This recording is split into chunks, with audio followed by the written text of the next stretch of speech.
Good afternoon, everybody. Welcome to Module 8. I hope everyone had a great Thanksgiving and you are ready to get back into this semester as we finish our very last module.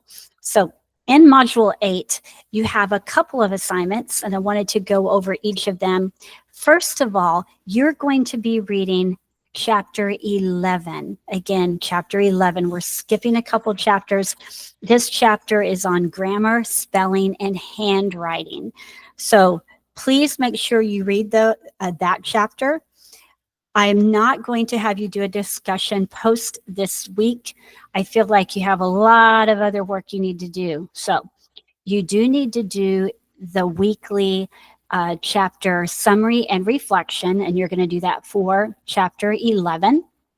And then the big assignment is to work on your differentiated project. And so that's going to take you a substantial amount of time. It is due on December 10th.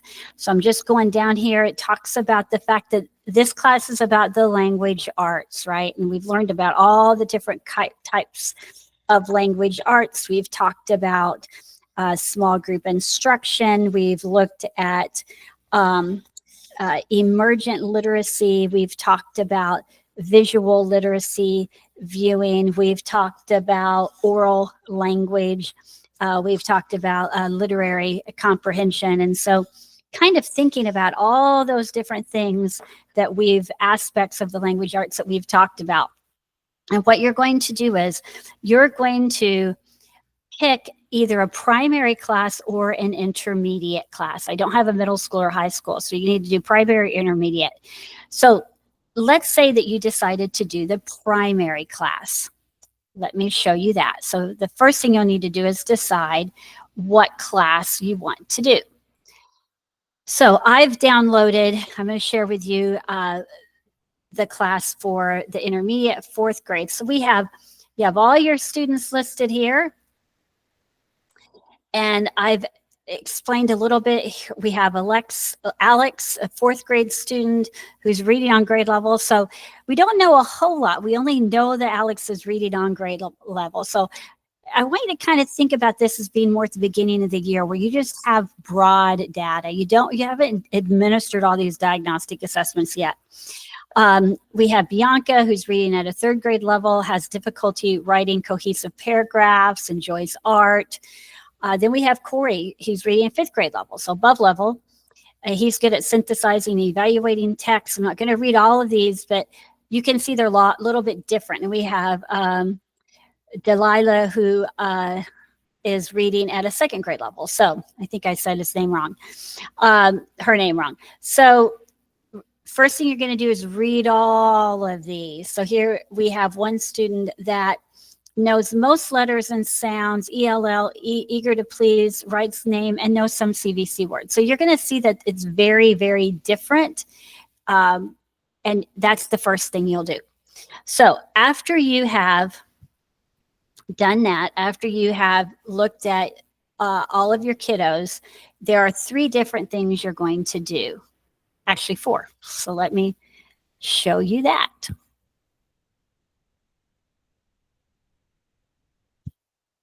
Okay, the first thing you're going to do is, and these are in your, under Module 8, these are 3 separate documents. I just put mine in one document. If you want to do that, you can too. You can just copy and paste everything into one big document. Otherwise, you're going to have 4 separate documents. So the first document that you're going to have is you're going to group the students into 4 to 6 groups. And I know this is guided reading, but I want you to think more structured small groups because it could be related to writing. You need to decide what those groups are based on. So you are going to come up with 4 to 6 groups of your kids in your class list, whether it's primary or intermediate. Then you're going to explain why you group them that way. And then what will the focus of that group be? So you may have, you may name 5 kids and you might say, I grouped these 5 kids together because they are my tier 3 kids. They are at least 2 years below in grade level. My focus is going to be on building those foundational skills. Then you may have other kids, and you may say, my reason for grouping these kids are 2 grade or at least a grade level above in reading. So my focus is going to be on comprehension, and you might have maybe a writing focus. Again, going off the top of my head, but I'm just giving you ideas. Then what you're going to do is, because when you teach structured small groups, or traditionally we called it guided reading, the kids have to do something else. They are in centers, right? So you need to describe literacy centers. So you're going to have 6 different centers. You need to explain your standards for those centers and the reason for the center. Why do you have that particular center? For example, you may have a word work center, and if you would then list the standards for that, and then you would explain, why do I have that center? And you might say it is to support the foundational skills, might be to support spelling. So you would need to explain that. And then you have this paper here, and this is where you are going to name each student. You're going to put the reading group, they're in group 1, they're in group 2. And then you're going to tell me what 3 center choices are they going to be in and why. Okay. And then the final thing. So far, let's go back so we make sure we know what we're doing here. You're going to put all of your kids in 4 to 6 groups. Tell me why you grouped them that way and what the focus of the group is. You then need to develop 6 centers. You need to explain the standards for those centers and why you have those centers. And then finally, you need to tell me, each of your students, what reading group they're in. That's just going to, you're just going to go back to the first document. You're going to have 3, what are the 3 centers that you're going to have that child do? And the reason for the center choice. Why did you put those kids in that? So you'll have these 3 documents, and then the 4th thing is a reflection. This can be a 1 to 2 page. It's probably going to take 2 pages, but it could be 1. Reflect on learning. How did your knowledge increase by participating in a student analysis for differentiation? How will your new knowledge impact your classroom practice? Should be at least 1 page in length. So that's it. That's the 4 parts to this paper. And so it's going to take a little bit of time to do this. Like I said, if you want to download each, I'm going to stop here and show you again. So here are the documents. Here's the primary class option. That's the class list, the intermediate class option list. This is the template for putting your kids in groups. This is a template for developing your centers. This is the template for telling me what centers each child will do. The last thing I would strongly suggest is that you review the rubric. So are your group, because this is worth 200 points. 200 points. So are your group placements, do they show evidence of critical thinking? Did you focus on groups have appropriate connection? So you have placed those kids in appropriate grouping based on the data that you have. And I know that the data is limited. You have literacy centers that meet the needs and interests of kids. The student center placements are well supported, and they are aligned with state standards. Okay, we don't want fluff centers. We want centers that are going to support student reading and language arts. Each student's needs are addressed in the structured small group. You have demonstrated in your paper that you have made connections to what you've learned in class, and also a biblical worldview. And lastly, we're going to look at your grammar. Should be graduate level. So that reflection should be in APA. So that's what you're going to be doing this week. The other thing I want to do is, and I don't want to go too long, but I did want to show you a couple of other things that you might be interested in. We'll see. So I wanted to just go over a little bit and think about grammar and mechanics, because many times this isn't taught as well as it should be. So what we know is research on grammar and writing suggests that the most effective way to teach and assess grammar and language conventions is in the context of meaningful reading and writing.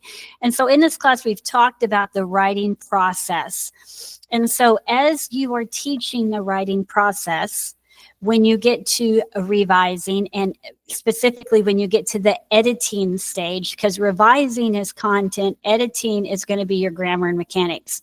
That's when you need to be teaching grammar. And you should be using your student writing samples so that you will know what they need. So you can teach grammar as part of the writing process. You can do mini lessons in your writer's workshop. You can have teacher conferences, peer editing groups, modeling good grammar through literature. Here's what doesn't work. What doesn't work really well is having kids do worksheets where they circle the noun, or they circle the verb, or they write something in a blank, because what research shows is it doesn't transfer into real writing, which is what we want our students to do. One way that you can teach grammar is through the use of mentor sentences. And so I just wanted to show you this.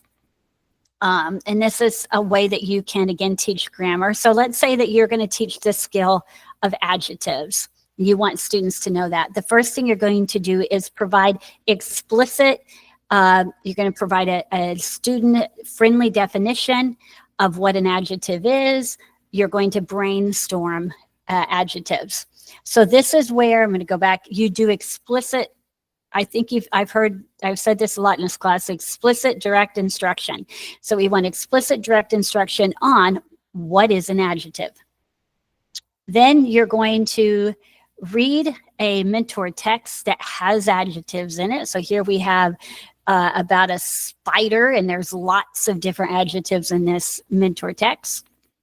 You're going to have kids identify all the adjectives by circling them. You can do this with them on a smartboard.